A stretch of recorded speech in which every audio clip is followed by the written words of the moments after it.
नमस्ते भाभी। नमस्ते। लेकिन तुम अभी तो आई थी 2-4 दिन पहले। हाँ, वो आप सबकी याद आ रही थी तो सोचा मिल लो। क्या हुआ, आप खुश नहीं लग रही हो? कोई बात नहीं, अगर आपको अच्छा नहीं लग रहा है तो मैं चली जाती हूँ। अरे नहीं नहीं, अब तो तुम आ ही गई हो। आओ अंदर आओ।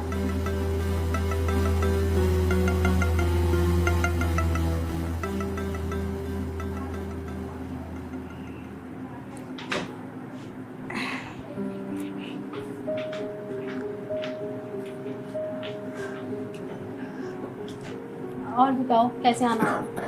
बस भाभी, आप सबकी याद आई तो सोचा मिल लूँ। भैया कहाँ हैं? अरे वो अपने काम से गए हुए हैं, क्योंकि उनके पास इतना वेला टाइम नहीं है ना कि वो किसी के भी घर मुंह उठा के चले जाएं। वैसे तुम एक बात बताओ, कितने दिन के लिए आई हो तो? वो भाभी, यही कुछ 10-15 दिन। अगर इन्होंने कॉल करके मुझे बुला लिया तो मैं शायद जल्दी भी चली जाऊँ। अच्छा, 10-15 दिन। लेकिन शिखा, एक प्रॉब्लम है। जो तुम्हारा रूम था उसमें तो मैंने स्टोर रूम का सामान शिफ्ट करवा दिया है, तो तुम कहाँ रहोगी? तो कोई बात नहीं, मैं आपके साथ सो जाऊंगी। मैं मैनेज कर लूंगी, कोई दिक्कत नहीं है। अच्छा, तो तुम ये मैनेज कर लोगे। ठीक है, एक काम करो, तुम बैठो, मैं तुम्हारे लिए चाय बना के लाती हूँ। अब भाभी, चीनी थोड़ी कम रखना। हाँ, ओके मैडम।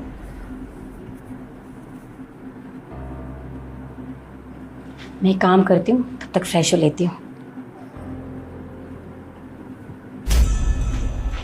आ गई है महारानी, चाय बना के दो।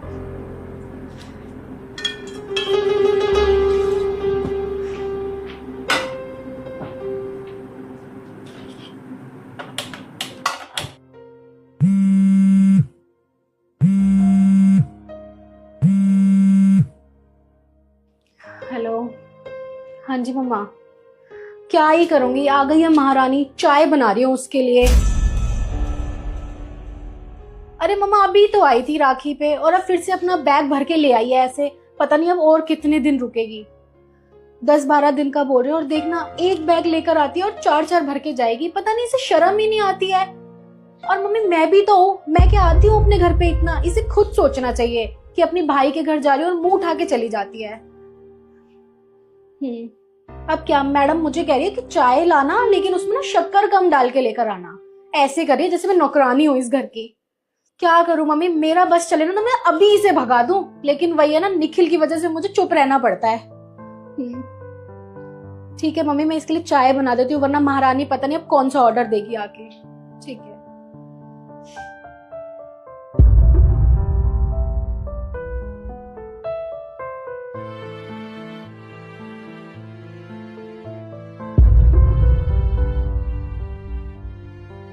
बहन, तू तू यहाँ कब आई? मुझे बताया भी नहीं तूने कि तू यहाँ आने वाली है। हाँ भैया, अभी थोड़ी देर पहले ही आई थी, लेकिन अब जा रही हूँ। क्यों? अरे ऐसी क्या बात हो गई? तू अभी आई है और अभी जाने की बात कर रही है? नहीं भैया, मुझे जाना है, मुझे जरूरी काम भी है, अभी याद आया तो अभी मैं चलती हूँ। ठीक है? एक मिनट शिखा, ऐसा कौन सा जरूरी काम आ गया जो तुझे अचानक से जाना पड़ रहा है? बता मुझे, आखिर बात क्या है? भैया, मुझे लगता है भाभी को मेरा घर पे आना अच्छा नहीं लगता।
इसलिए भैया, आप प्लीज मुझे जाने दीजिए, क्योंकि मैं नहीं चाहती कि मेरी वजह से आप दोनों की कोई लड़ाई हो। प्लीज भैया। नहीं शिखा, ये तेरे भाई का घर है। तेरा जब मन करे ना तब तू यहाँ पे आ सकती है। और तेरी भाभी होती कौन है तुझे यहाँ से भगाने वाली? तो रुक, मैं बात करता हूँ उससे। नहीं भैया। क्या बात करोगे निखिल तुम मुझसे? और ऐसा क्या कह दिया मैंने तुम्हारी बहन को? सिर्फ इतना सही तो कहा था। और मुझे एक बात बताओ, अभी ये राखी पे आई तो थी और ये हर फेस्टिवल पे हमारे घर आती है, मैंने तो कभी इसे कुछ भी नहीं बोला। जो तुम इतना ज्यादा रिएक्ट कर रहे हो, मैं जाती हूँ क्या अपने घर में ऐसे? ये हर आए दिन मुंह उठा के आ जाती है। अरे हमारा भी कुछ अपना टाइम होता है, लेकिन इसे क्या? ईशु, तुम्हारा ना बहुत ज्यादा हो रहा है। तुम भूल गई हो ये मेरी बहन है और तुम मेरे सामने मेरी बहन को इतना कुछ सुना रही हो।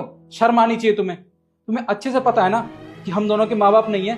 अरे वो दोनों बचपन में हमें छोड़ के चले गए थे और मैंने अपनी बहन को कितने नाजों से पाला है। आज तक इसे ना इतनी सी तकलीफ नहीं होने दी है और तुम मेरे सामने इसको इतना कुछ सुना रही हो। शर्म आनी चाहिए तुम्हें, समझी? ये इसके भाई का घर है, इसका जब मन चाहेगा ना तब तक यहाँ रहेगी, समझी? आ गया शिखा तुम्हें सुकून? अब तुम यही चाहती थी ना तुम्हारे भैया और मेरे बीच में लड़ाई हो। अब तो बहुत खुश हो रही होगी तुम। और निखिल तुम, इतना तो मैंने इसे कुछ भी नहीं बोला था जितना तुम मुझे सुना रहे हो। अरे पूरी जिंदगी तुम्हें मेरे साथ रहना है, ये तो अपने घर चली जाएगी। अरे बस करो तुम, समझी? बहुत हो गया तुम्हारा। और बहन, तू आज मुझे कुछ परेशान लग रही है। आखिर बात क्या है, बता मुझे। नहीं भैया, ऐसी कोई बात नहीं है, मैं तो बस ऐसी।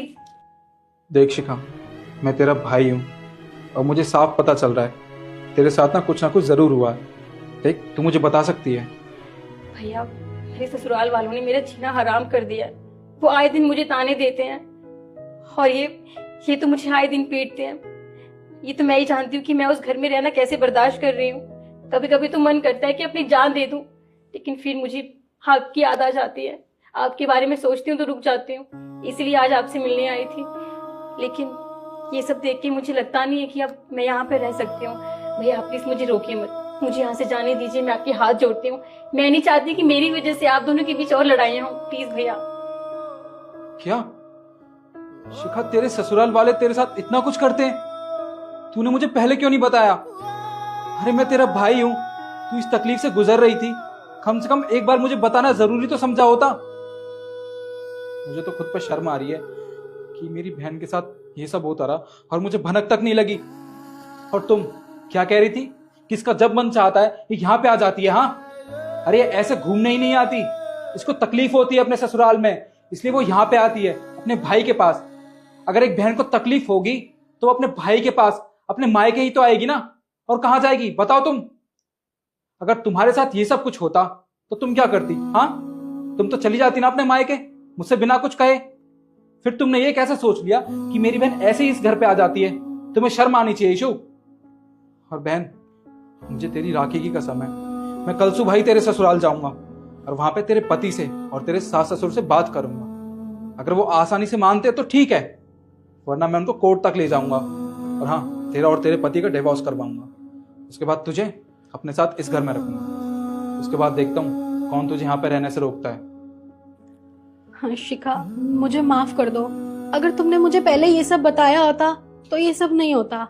और निखिल तुम ठीक कह रहे हो, तुम इसके घर वालों से जाके बात करो और अगर वो नहीं मानते सीधे तरीके से तो इन दोनों का डिवोर्स करवा दो और ये हमारे साथ ही इस घर में रहेगी, ठीक है?